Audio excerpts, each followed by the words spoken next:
ہمارے ہاں دیکھنے میں آتا ہے کہ چوکوں پر، چوراہوں پر اور گلی کے کونوں پر آج کل کے جو نوجوان ہیں وہ اکٹھے بیٹھ کر گفتگو کر رہے ہوتے ہیں۔ تو ان کی جو گفتگو ہے ان میں بڑے ہی کنایتاً اور صراحتاً ایسے الفاظ بولے جاتے ہیں جو کفر کی حد تک پہنچ جاتے ہیں۔ ان میں ایک الفاظ، ایک جملہ یہ بھی ہے کہ جو نوجوان حضرات بیٹھتے ہیں تو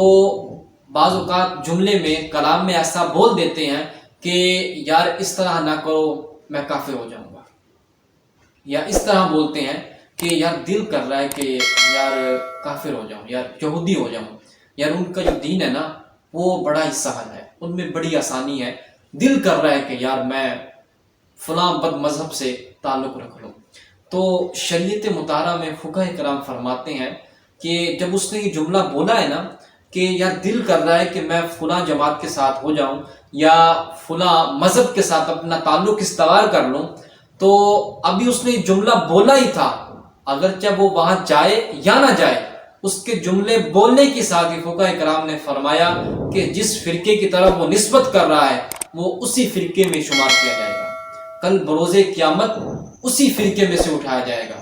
حضور نے فرمایا کہ جس فرقے میں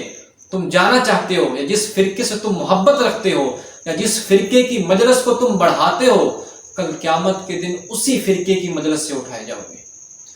تو اپنی گفتگو کے جو الفاظ ہیں ان میں چناؤ پیدا کریں۔